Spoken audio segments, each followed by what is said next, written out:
नमस्कार दोस्तों। 1857 की क्रांति को धीरे धीरे हम लोग कारणों पर चर्चा करते हुए आज हम 1857 की क्रांति के आर्थिक कारणों पर चर्चा करेंगे, जो आपके आगामी examination BPSC TRE 4, BPSC commission, SSC, BSSC विभिन्न एग्जाम में इससे क्वेश्चन बनते रहते हैं। इसके पहले भी मैंने 1857 के क्रांति के राजनीतिक कारण और पृष्ठभूमि पर चर्चा किया हुआ है। यदि आप उस वीडियो को नहीं देखे होंगे तो प्लेलिस्ट में जाकर इसको देख लेंगे। तो आगे बढ़ते हैं। आर्थिक कारण। आर्थिक कारण में हम ये समझेंगे कि अंग्रेजों की जो आय के स्रोत थे भारत में, वो पहले तो यानी कर का जो स्रोत था वह कृषि से ही था। कर का स्रोत कृषि से था। तो हुआ यह कि 1765 में वैध शासन व्यवस्था लागू हुई और वैध शासन व्यवस्था के लागू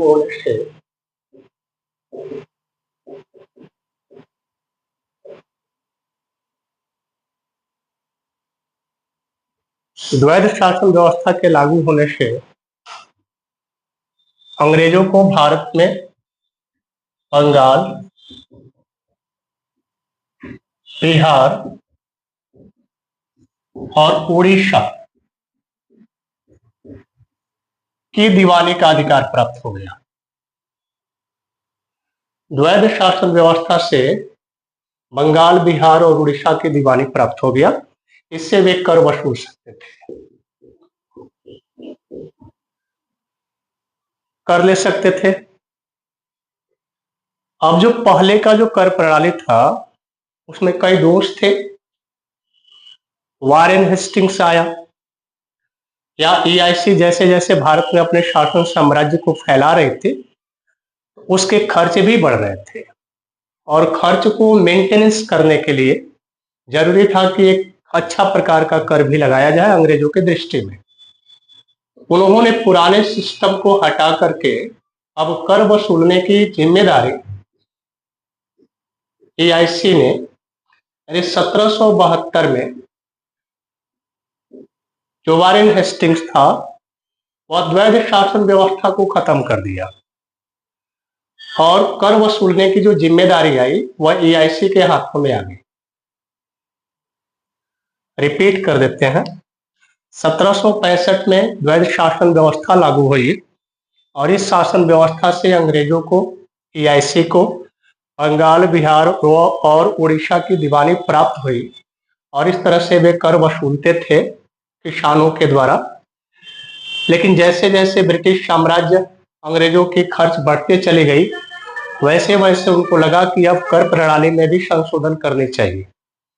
और जब वारेन हेस्टिंग भारत का गवर्नर जनरल बनकर के आता है तो वो इस प्रणाली में बदलाव करता है और 1772 ईस्वी में जो कर वसूलने की जिम्मेदारी थी पहले, उस सिस्टम में बदलाव करके 1772 में अब ईआईसी को कर वसूलने की जिम्मेदारी देती है। और ईआईसी इस कर के लिए क्या करती है? ठेका सिस्टम अपना लेती है, ठेकेदारी प्रथा अपनाती है। 1772 में ठेकेदारी प्रथा आती है और इस प्रथा के तहत खेतों की या जमीनों की नीलामी की जाती थी। जो सबसे ऊंची बोली लगाता था वही ठेका वसूलता था, वही किसानों से कर वसूला करता था। इस प्रथा को इजारेदारी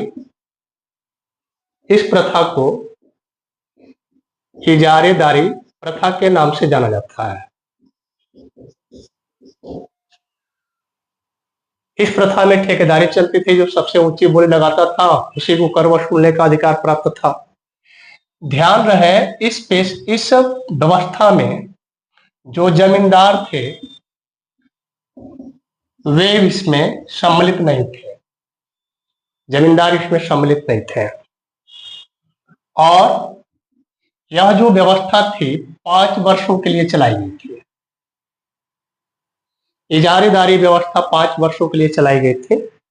इसके बावजूद भी यह असफल रहा, तो आगे चल करके इस व्यवस्था को 1 वर्षीय किया गया,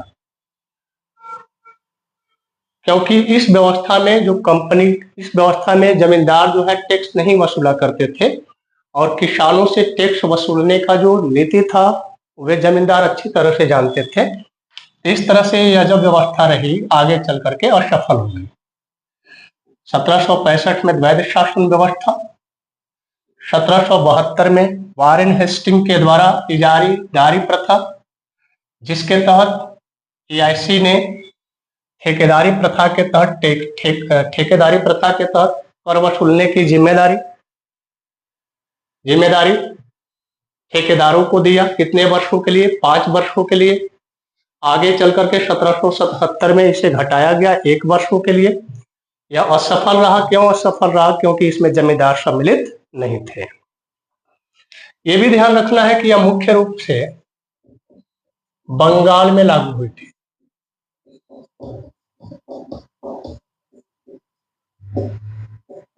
मुख्य रूप से बंगाल में लागू हुई थी इजारेदारी प्रथा।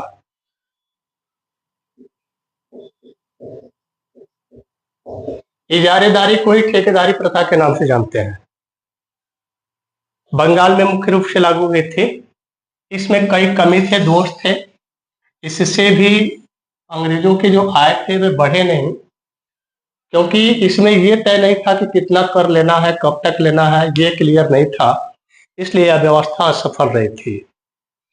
कंपनी के खर्च बढ़ते जा रहे थे, तो आगे चल करके कंपनी ने भू राजस्व की अलग अलग नीतियां लाई। भू राजस्व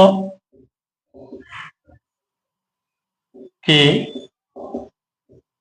नीतियां, और यह जो नीति थी यह 1857 के क्रांति के कारणों में से एक कारण बनेगी। कौन सी नीति? भू राजस्व की नीति। इस नीति में अंग्रेज जो है 3 प्रकार से कर लेते थे। पहला जो नीति था उसको कहा जाता है अस्थाई बंदोबस्त।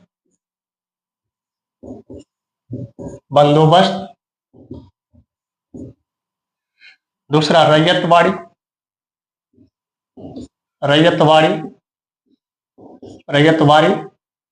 और तीसरा महालवाड़ी।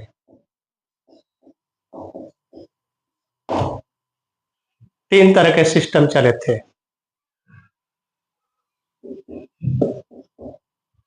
तीन तरह के सिस्टम हुए, अस्थाई बंदोबस्त, रैयतवाड़ी बंदोबस्त और महालवाड़ी बंदोबस्त।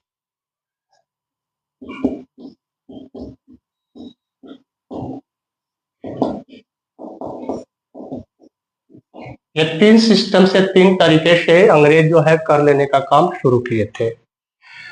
तो चर्चा करते हैं हम अस्थाई बंदोबस्त पे। इजारेदारी प्रथा को समझें। इजारेदारी प्रथा 5 वर्षों के लिए लगाई गई थी। आगे चल करके 1 वर्ष रखा गया। वारेन हेस्टिंग द्वैध शासन व्यवस्था को खत्म करता है। द्वैध शासन व्यवस्था 1765 में लागू होती है। अब हमारा जो आगे का टॉपिक है वह है अस्थाई बंदोबस्त।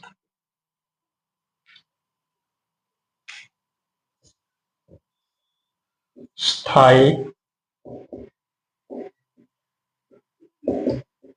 बंदोबस्त।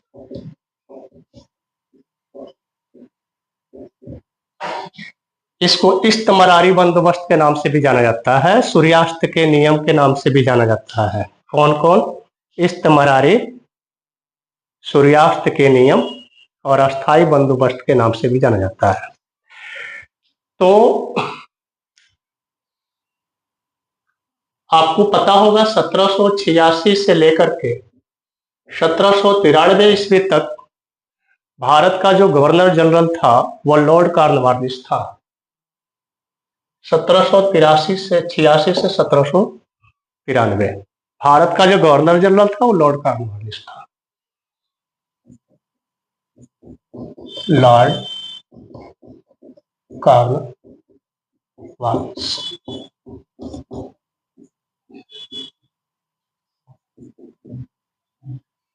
लॉर्ड कॉर्नवालिस के बारे में अगर हम जाने, लॉर्ड कॉर्नवालिस को सिविल सेवा का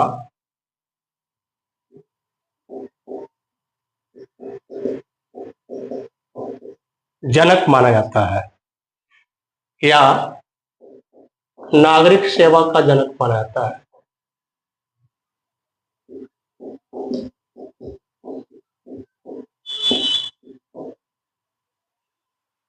सिविल सेवा का जनक या नागरिक सेवा का जनक माना जाता है। ठीक है, एक क्वेश्चन आप बताएंगे कि भारतीय सिविल सेवा का जनक किसे माना जाता है। लिंक में बता देंगे, आप कमेंट में बताएंगे। भारतीय सिविल सेवा या नागरिक सेवा, सिविल सेवा का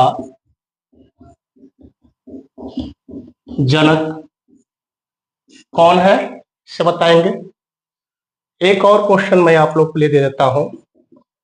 किस गवर्नर जनरल को बंगाल का शेर कहा जाता है? तो ये आपके लिए, आप कमेंट बॉक्स में बताएंगे। आगे बढ़ते हैं। तो ये आया भारत का गवर्नर जनरल बनकर के,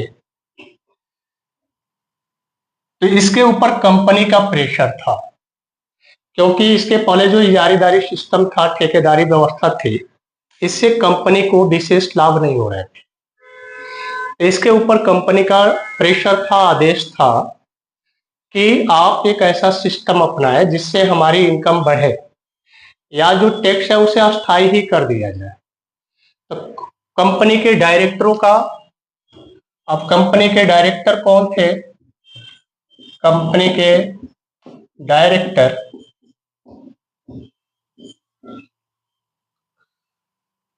फिर है प्रधानमंत्री,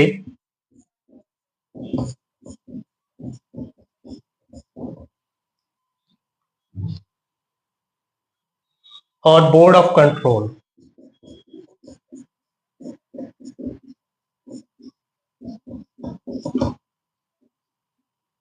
बोर्ड ऑफ कंट्रोल। प्रधानमंत्री कौन थे? पिट्स थे। पिट्स। कंपनी के डायरेक्टर में जॉन सोर थे।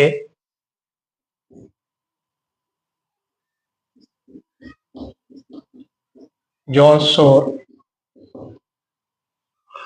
Lord Cornwallis, Lord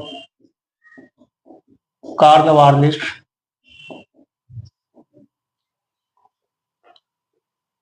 Charles grant,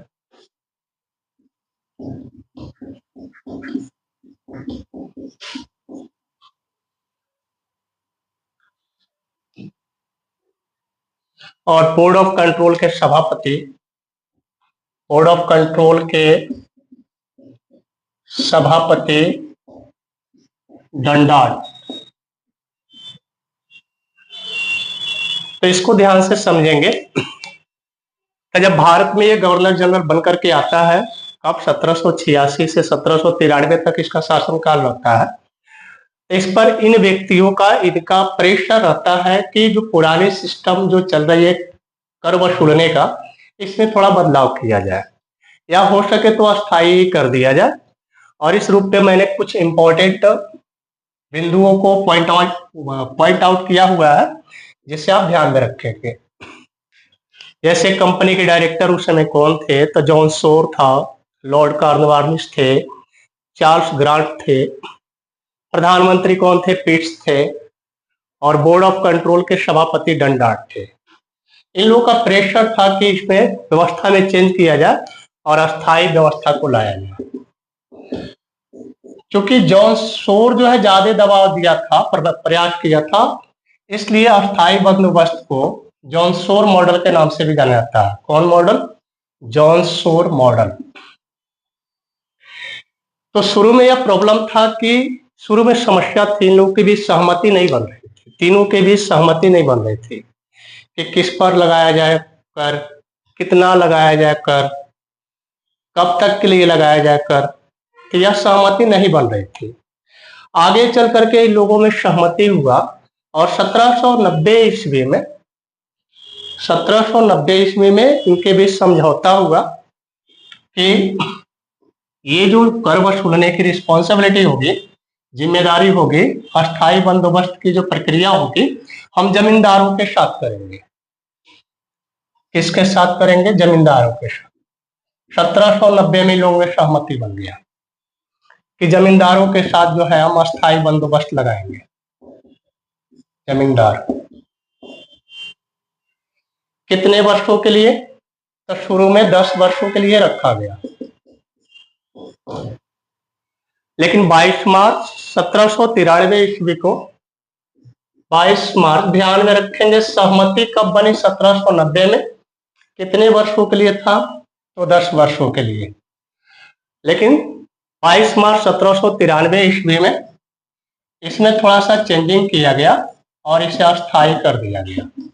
यानी जो भी कर लेना है अस्थायी रूप से अब आपको जमा करना है। इसमें कर वसूलने को जो जिम्मेदारी आई वो जमींदारों को मिल गई।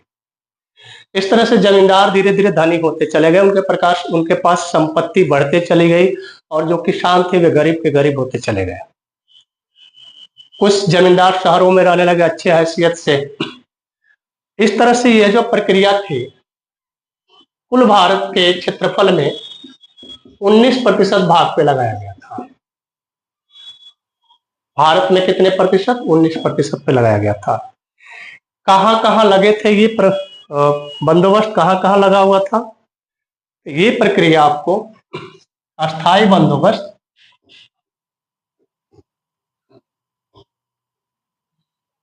किस किस स्थान में लगे हुए थे? स्थान आपके थे बंगाल, बिहार, उड़ीसा, बंगाल,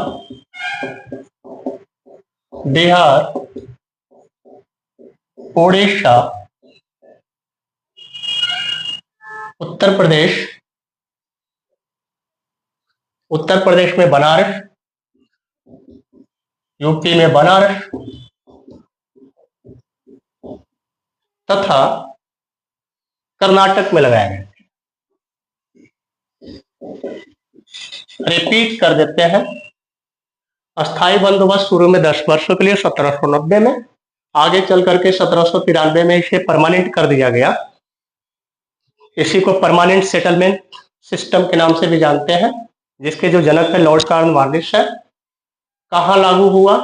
बंगाल में, बिहार में, उड़ीसा में, यूपी के बनारस में और कर्नाटक में। भारत के कितने प्रतिशत क्षेत्रों पर? तो 19% क्षेत्रों पर। इसके तहत जमींदारों को अधिकार दिया गया कि वे कर वसूल सकते हैं, अपने संपत्ति, अपने जमीन को बेच सकते हैं, जमीन के वास्तविक मालिक वही होंगे, है ना। इस तरह से जो किसानों का संपर्क था धीरे धीरे अंग्रेजों से खत्म हो गया। इसमें नियम यह भी था, एक नियम बन करके आया था 1793 में ही, 1793 में एक नियम बन करके आया था, विनियम 14। नियम बनकर के आया था विनियम 14।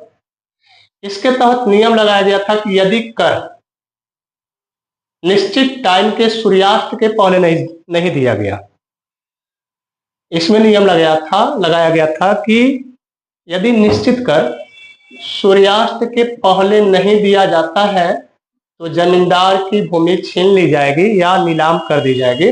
इसलिए इस कर को सूर्यास्त के कर के नाम से भी जाना जाता है। आगे चल करके 1812 ईस्वी में एक और नियम आया, जिसमें जमींदार और भी पावरफुल हो गए। इसमें नियम यह आया कि जमींदार बिना कोर्ट के पूर्व अनुमति से ही यदि किसान कर नहीं देते हैं तो उनके जमीन की नीलामी कर सकते हैं। आगे चल करके 1784 में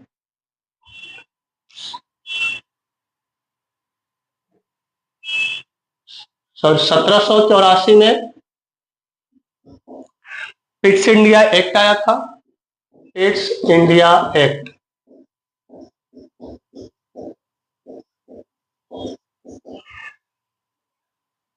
इसके तहत लगान वसूलने की जो पूरी जिम्मेदारी हुआ वो जमींदारों को मिल गया।